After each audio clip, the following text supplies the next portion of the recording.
শুধু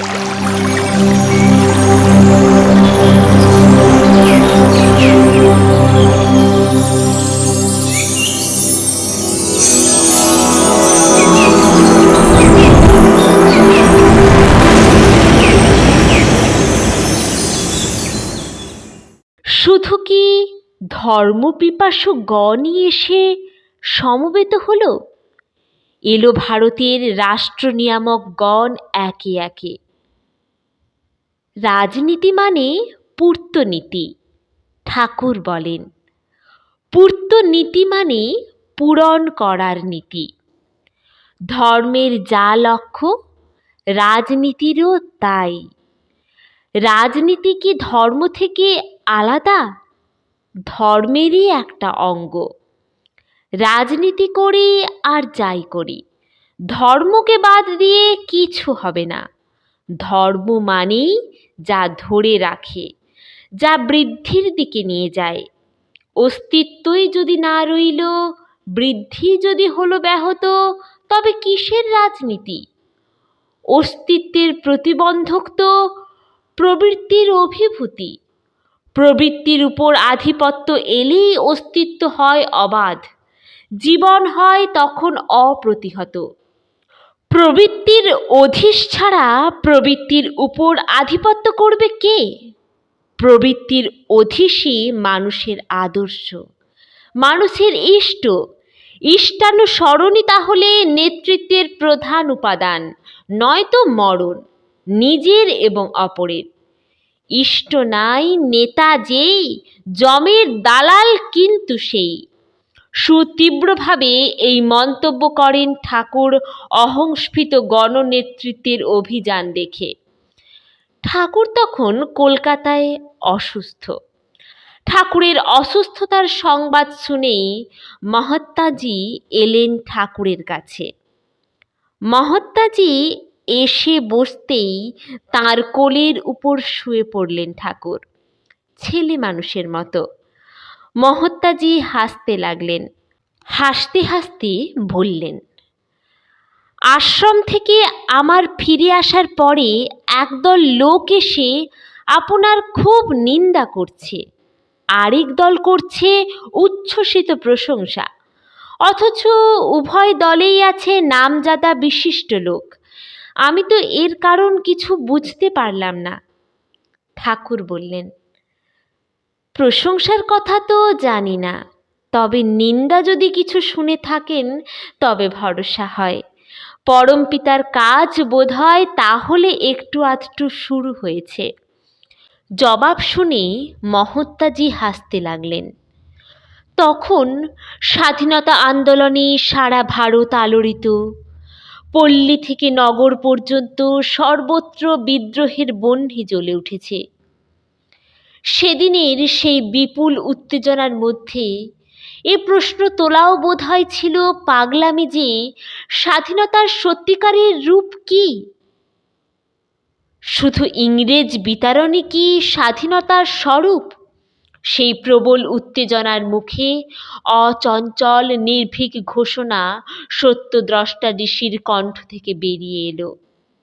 মানুষ সত্যিকারের স্বাধীনতা তখনই পায় যখনই তার সত্তাটাকে পারিপার্শ্বিক তার প্রবৃত্তির ভিতর দিয়ে খিঁচড়ে ধরে টুকরো টুকরো করে সাবার করতে না পারে, বরং মানুষের আদর্শ প্রাণ প্রবৃত্তিগুলি পারিপার্শ্বিকের সেবার ভিতর দিয়ে তাদের প্রত্যেককে সন্দীপ্ত করে বৃদ্ধির দিকে অবাধ করে তোলে। তখন সেই হয় তার পারিপার্শ্বিকের কমন ইন্টারেস্ট, স্বার্থকেন্দ্র। তখনই সে হয় স্বাধীন। অমনি করেই তো স্বাধীনতা প্রকৃতি নিংড়ে আপনই বেরিয়ে আসে। এতে কোনো দিন কোনো রকম বিদ্রোহ সৃষ্টি করতে হয় না, এই তো আমি জানি। আবার বললেন, দেশটাকে যদি স্বাধীনই করতে চান আপনারা, তবে দেখতে হবে ইংরেজরা সমস্ত দেশটাকে কেমন শার্প করে করে সেবা করে করে জয় করে নিয়েছে। আপনারাও যদি দেশের সেবায় লেগে যান, কোথায় দেশবাসীর দুঃখ? জনসাধারণের কোথায় অভাব, কোথায় দৈন্য, প্রাণে প্রাণে বুঝে যদি তা দূর করবার জন্য তীব্রভাবে কাজে লেগে যান, আর আপনাদের সার্ভিস, সেবা যখন দেশবাসী ব্রিটিশের সার্ভিসের চেয়ে বেশি বলে প্রাণে প্রাণে বুঝবে, তখন স্বরাজ স্বরাজ বলে চিৎকার করতে হবে না, আবেদন করতে হবে না, স্বরাজ আপনিই আসবে। বাবু রাজেন্দ্র প্রসাদ এলেন। বর্তমান ভারত গভর্নমেন্টের প্রেসিডেন্টের পদে সমাসীন তখন তিনি। তার সঙ্গেও রাজনীতি সম্পর্কে নানা আলোচনা হলো।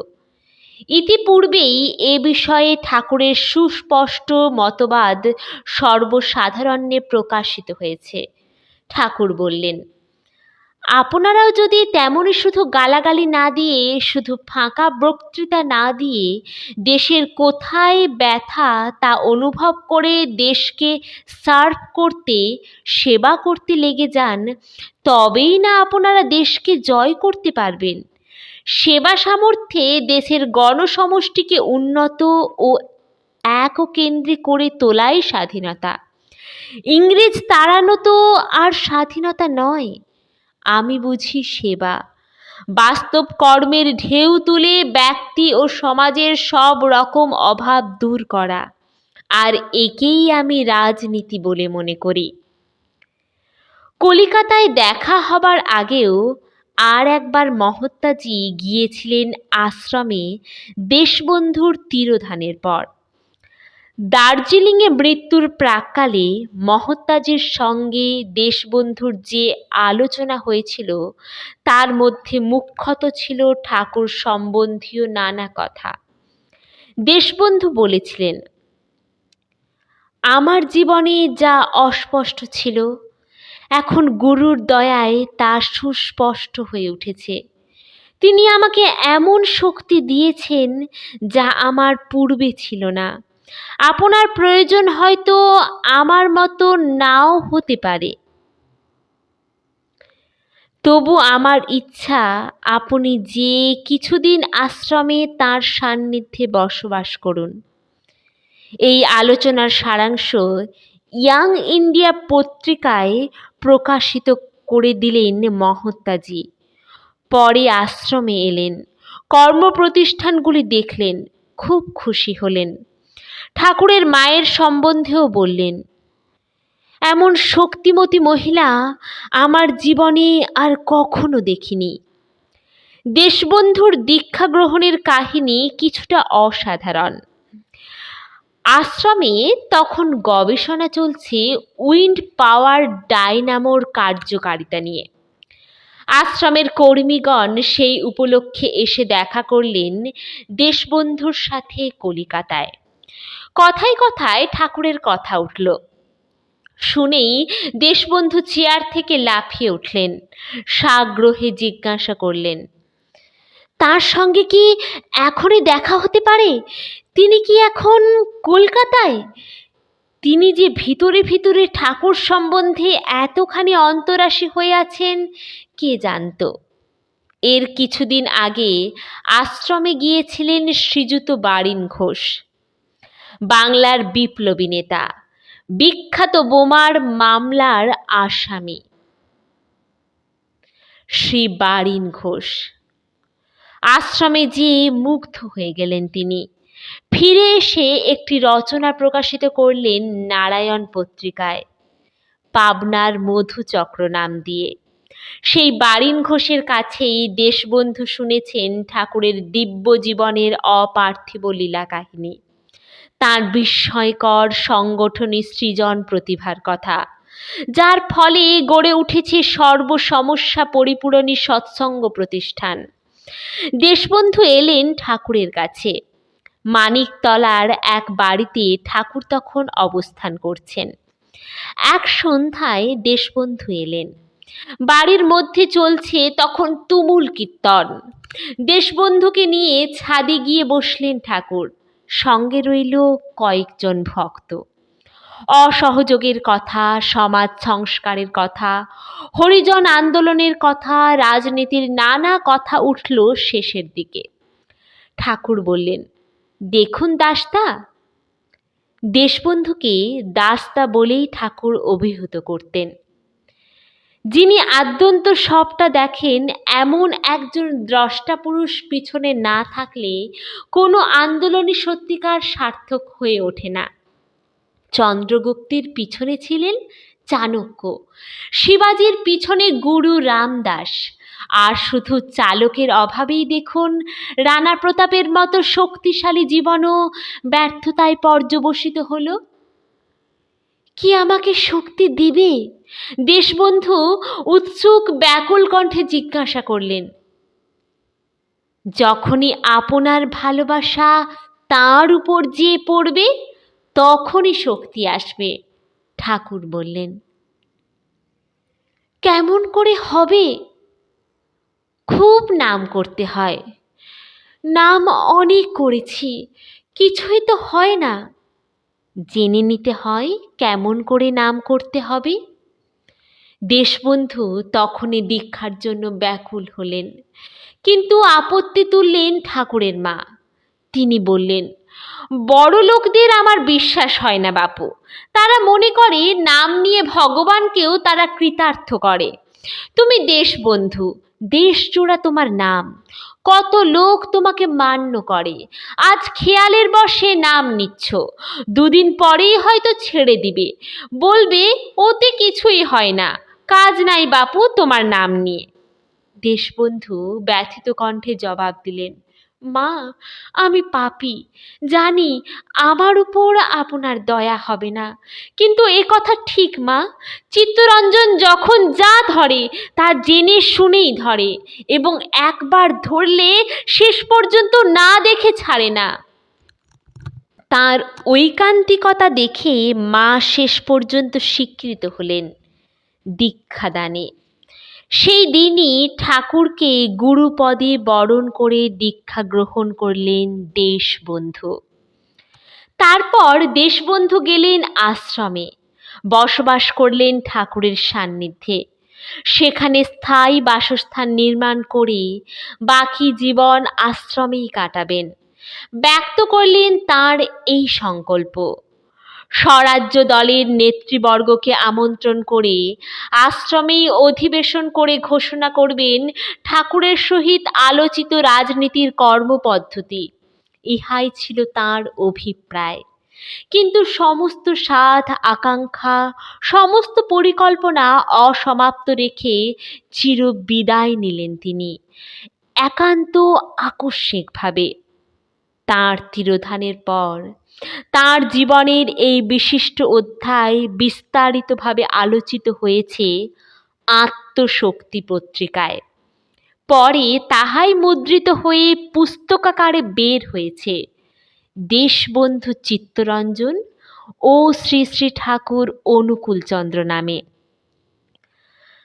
জানকীমোহন বসু এবং তদীয় সহধর্মিণীও ঠাকুরের সান্নিধ্যে এসে দীক্ষা গ্রহণ করলেন।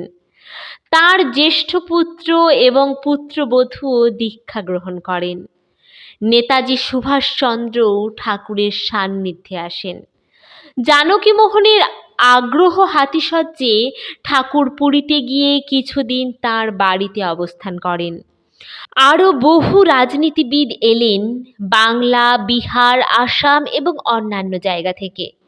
বিপিন পাল, ফজলুল হক, আসামের বরদলৈ, রোহিণী চৌধুরী, বিহারের শ্রীকৃষ্ণ সিনহা, শ্যামনন্দন সহায়, বিনোদানন্দ ঝা, আরও অনেকে। সবাই চমৎকৃত হলেন ঠাকুরের লোক নিয়ন্ত্রণ এবং সংগঠন প্রতিভা দেখে। শ্যামাপ্রসাদ মুখোপাধ্যায় তখন সবেমাত্র হিন্দু মহাসভা গঠন করেছেন। শ্রীযুত এন.সি. চ্যাটার্জি এবং অন্যান্য কর্মীগণ নিয়ে তিনি এলেন আশ্রমে ঠাকুরের কাছে।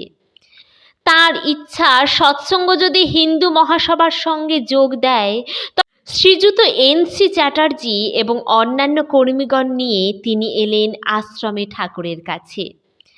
তাঁর ইচ্ছা, সৎসঙ্গ যদি হিন্দু মহাসভার সঙ্গে যোগ দেয়, তবে দুয়ে মিলে একটা বিরাট শক্তিশালী প্রতিষ্ঠান গড়ে উঠতে পারে। সব শুনে ঠাকুর বললেন, হিন্দু বলতে কি বুঝবো তার সংজ্ঞা সর্বপ্রথমে সুস্পষ্ট হওয়া আবশ্যক। কোনো আচরণই করব না অথচ মুখে বলবো আমরা হিন্দু, তা তো হয় না। অনুষ্ঠেয় আচরণ না থাকলে, ধর্মের বন্ধন না থাকলে কোনো প্রতিষ্ঠানই শক্তিশালী হয় না। আর দেখুন, যদি সত্যি হিন্দুর কিছু কল্যাণ সাধন করতে চান, তবে বাংলার যেসব জায়গায় হিন্দু সংখ্যালঘু, সেই সব জায়গায় সংখ্যাগুরু স্থান থেকে লোক এনে বসান। যদি তা করতে পারেন, তবে পরে বুঝবেন হিন্দুর যথার্থ কল্যাণ কিছু করলেন। নিজের ভিটেমাটি ছেড়ে কেউ কি আসতে চাইবে? শ্যামাপ্রসাদ বাবু জিজ্ঞাসা করলেন। যা করলে আসে তাই করা লাগে।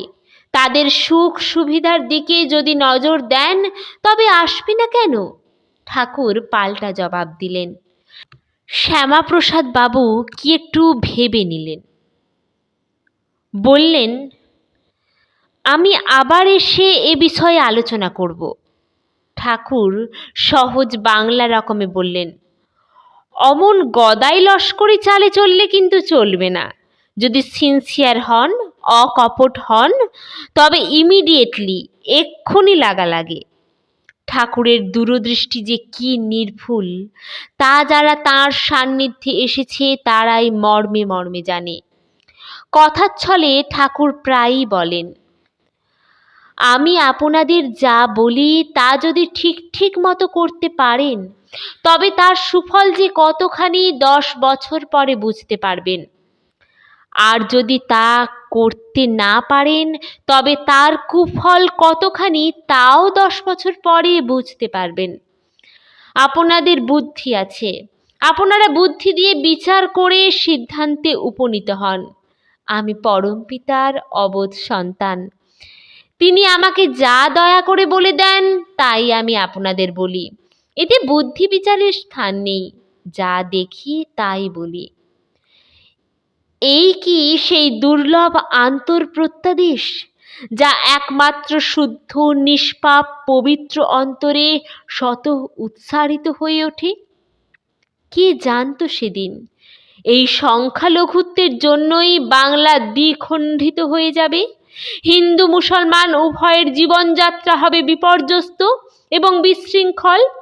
হিন্দু শাসকের অধীনে মুসলমান থেকেছে, মুসলমান শাসকের অধীনে হিন্দু, কিন্তু সেই দিন ছিল তারা নির্ভয়, নিঃশঙ্ক, এক মায়ের বুকে 2টি সন্তান। কিন্তু যেদিন মায়ের বুক চিরে সন্তানদের ভাগ করা হলো, সেদিন থেকে উভয় সম্প্রদায়ের জীবনযাত্রাই হয়েছে সশঙ্কিত, বিপন্ন। কেউ কাউকে আর প্রাণের থেকে বিশ্বাস করতে পারছে না। সেদিন যদি ভারতের অন্য প্রদেশের হিন্দু সংখ্যা গুরু এসে হিন্দু সংখ্যাকে বলবান করত, তবে ভারত ইতিহাসের রূপ যে অন্যরকম হতো, এ কথা আজ আর কারও অজানা নেই। তার দূরদৃষ্টির জলজ্যান্ত আরেকটা নজির মনে পড়ে।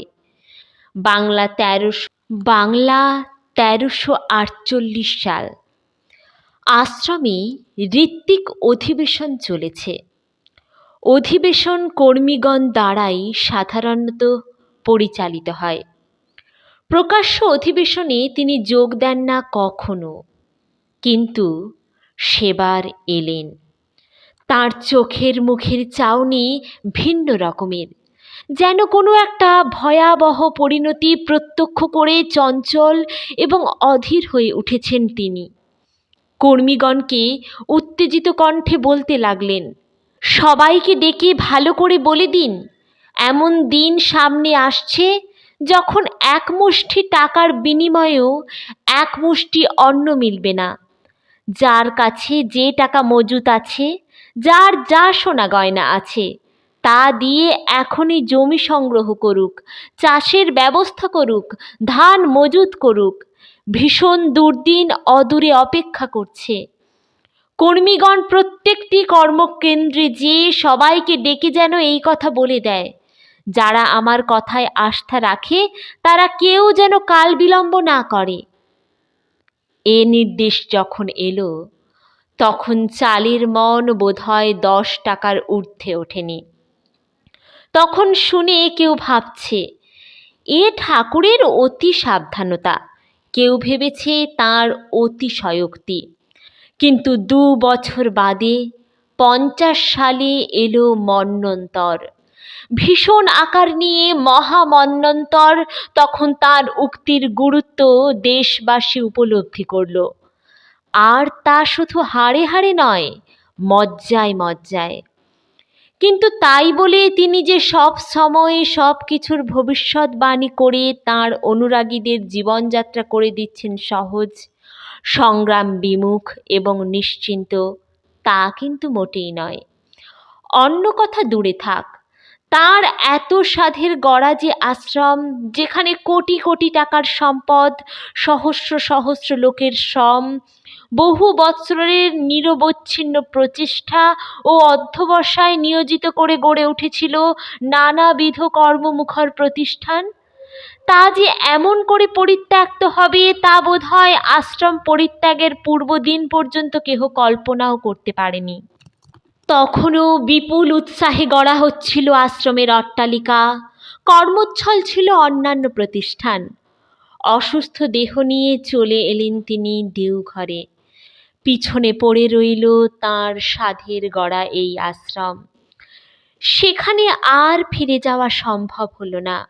লুণ্ঠিত, বিপর্যস্ত, অপহৃত হলো বহুমূল্য যন্ত্রপাতি, কলকারখানা, বিভিন্ন আবাসগৃহ আর অট্টালিকারাজি। এত বড় বিপুল ক্ষতি অবিচলিত চিত্তে স্বীকার করে নিলেন তিনি কেমন করে? এই প্রশ্ন পুরাকালেও একবার উত্থিত হয়েছিল। সেদিন মিথিলার রাজপুরী অগ্নিদগ্ধ হতে দেখে অবিচলিত রাজর্ষি জনককে যখন বলা হয়েছিল, আপনার তো কোনো উদ্বেগ দেখছি না, কিন্তু এদিকে আপনার যে সব গেল। জনক প্রশান্ত চিত্তে উত্তর দিয়েছিলেন, মিথিলায়াং প্রনষ্টায়াং ন মে নশ্যতি কিঞ্চন। সমগ্র মিথিলা নষ্ট হয়ে গেলেও আমার কিছুই যায় না। সেই কথারই প্রতিধ্বনি যেন অভিব্যক্ত হয়ে উঠেছে ঠাকুরের মৌন নীরব অচঞ্চল সহিষ্ণুতার মধ্যে। মিথিলার সম্পদ বিলুপ্ত হতে পারে, কিন্তু চারিত্রিক সম্পদে সম্পদশালী ব্যক্তিত্বকে ক্ষুণ্ণ করে কার সাধ্য? সর্বপাবক অগ্নি সব কিছু দগ্ধ করতে পারে, পারে না শুধু স্পর্শ করতে পাবক পুরুষকে। এ সম্পদ যার অধিগত, মরুভূমির মধ্যে গড়ে তোলে সে অট্টালিকা, অরণ্যের মধ্যে স্থাপন করে জনপদ। কোনো রাষ্ট্র বিপর্যয় পারে না তার মহিমাকে ক্ষুণ্ণ করতে, সে তখন রাষ্ট্র ব্যক্তিত্বের অধিকারী। সঃ স্বরাট ভবতি। ভারত ইতিহাসের এ যুগের সবচাইতে গুরুত্বপূর্ণ ঘটনা এই উদ্বাস্তু সমস্যা। এই ছিন্নমূল উদ্বাস্তুর সঙ্গী হলেন তিনি। যুগ সমস্যার সঙ্গে যুগগুরুর বাস্তব প্রত্যক্ষ সংযোগ স্থাপন উচ্ছল করে তুলেছে যুগগুরুর মহিমা, প্রকট হয়ে উঠেছে তাঁর দৈবী মাহাত্ম্য। সেদিন কেউ এগিয়ে এলো না সংখ্যালঘু স্থানে হিন্দুদের বসতি স্থাপনে। রাষ্ট্রনেতারা এর প্রয়োজনীয়তা উপলব্ধি করলেন না, ধর্মগুরুরাও রইলেন নিষ্ক্রিয়। ঠাকুর একাকী প্রচেষ্টা পরায়ণ হলেন পরিকল্পিত পথে। প্রথমে আশ্রমে এনে বসতি স্থাপন করা হলো কয়েক সহস্র হিন্দুর। ধীরে ধীরে তারা সমগ্র পূর্ববঙ্গে ছড়িয়ে যাবে, এই পরিকল্পনা। কিন্তু প্রথম বিরোধিতাই এলো স্থানীয় জমিদারদের কাছ থেকে। সে ভাবল এমনই করে ঠাকুরের প্রভুত্ব এবং শক্তি যাবে বেড়ে। জমিদারকে আর শক্তিমান বলে মানবে না প্রজারা, তার এতদিনকার অপ্রতিহত প্রভুত্ব বুঝি নষ্ট হয়ে যাবে। স্থানীয় মুসলমানদের সঙ্গে সহযোগিতা করে আশ্রমের বিরুদ্ধতা করল সেই হিন্দু জমিদার। অথচ ঠাকুর বা আশ্রমবাসী কেউ কখনো করেনি তার কোনো রকম ক্ষতি, না প্রত্যক্ষে না পরোক্ষে। তা সত্ত্বেও অকারণে আগুন ধরিয়ে জ্বালিয়ে দিল নবাগত হিন্দুদের আবাসগৃহ। পথে ঘাটে করতে লাগলো ভীতি প্রদর্শন তাদের। এমনকি নিরীহ ছেলে ছোকরা প্রাণ দিল গুপ্তঘাতের ছুরিকাঘাতে। এই নিষ্ঠুর অত্যাচারের বিরুদ্ধেও কেউ এগিয়ে এলো না সাহায্য করতে। শ্যামাপ্রসাদ বাবু পরে বুঝেছিলেন ঠাকুরের দৃষ্টি কত সুদূর প্রসারী, কিন্তু তদ্দিনে বাংলা দ্বিখণ্ডিত হয়ে গেছে। পরে যতদিন তিনি বেঁচে ছিলেন বরাবর সহযোগিতা করে গেছেন সৎসঙ্গের সঙ্গে। ঠাকুরের জন্মোৎসবে এসে যোগদান করেছেন অসীম শ্রদ্ধায়। ঠাকুর কি তবে হিন্দু স্বার্থ সম্বন্ধেই শুধু সচেতন? অন্য সম্প্রদায় সম্বন্ধে কি তিনি উদাসীন? এ প্রশ্ন স্বভাবতই সংশয় মনে এসে দেখা দেয়। কিন্তু পূর্বেই বলেছি, তিনি কোনো সম্প্রদায়েরই নন, তিনি মানবতার পূজারী। দেশ বিভাগের ফলে যদি হিন্দু মুসলমান উভয় সম্প্রদায়ের নিরাপত্তা ও স্বার্থ সম্পূর্ণ সাধিত হতো, তবে এই আন্দোলনের সঙ্গে অকুণ্ঠ সহযোগিতা দেখা যেত সর্বাগ্রে ঠাকুরের। মানুষ সুখে থাক, শান্তিতে থাক, স্বস্তিতে থাক, এই তাঁর কামনা। এরই জন্য তাঁর সমগ্র জীবন উৎসর্গীকৃত। হিন্দু মুসলমান উভয়কেই তিনি টেনে নিয়েছেন আপনার করে। মুসলমানের প্রতি তিলমাত্র বিদ্বেষ ভাব কখনো কোথাও প্রকাশ পেলে সবচাইতে বেশি ব্যথিত হন তিনি। হযরতের প্রতি শ্রদ্ধাকে জাগ্রত করে তুলেছেন তিনি, শুধু মুসলমানের অন্তরে নয়, হিন্দুর হৃদয়েও। শত শত হিন্দু শ্রদ্ধা ভরে পাঠ করছে কোরআন আর হাদিস, অন্তরের সঙ্গে বিশ্বাস করছে তুল্যভাবে তাকে হিন্দুর বেদ আর উপনিষদের মতো। কিন্তু ক্ষুদ্র স্বার্থ প্রলুব্ধ হয়ে যদি কেউ করে কোনো সম্প্রদায়ের ক্ষতি সাধন, মানবতা যেখানে বিধ্বস্ত, সেখানে তিনি কঠোরভাবে সমালোচনা করেন, নিরোধ করতে প্রচেষ্টা পরায়ণ হন সর্বশক্তি দিয়ে। আপাত লাভ যাদের লক্ষ্য, তারা পরিণামের ক্ষতির কথা বিবেচনা করে না। ভবিষ্যদর্শী দ্রষ্টা পুরুষের নির্ভীক মতবাদ সে সময় সম্যক উপলব্ধি করে না। তারা নিন্দা করে, অপযশ ছড়ায়, তার সম্বন্ধে ভ্রান্ত ধারণা সৃষ্টি করতে প্রয়াসী হয়। কিন্তু নিয়তির দুর্লঙ্ঘ প্রভাবে যখন কৃতকর্মের প্রায়শ্চিত্ত হয়, অপরিমেয় ক্ষয় ক্ষতি স্বীকার করেও তখন অনুশোচনা আর আত্মগ্লানিতে অন্তর যায় ভরে। তখন স্বীকার করতে বাধ্য হয় তাদের অবিবেচনা আর অবিমিশ্রকারিতার অমার্জনীয় অপরাধ।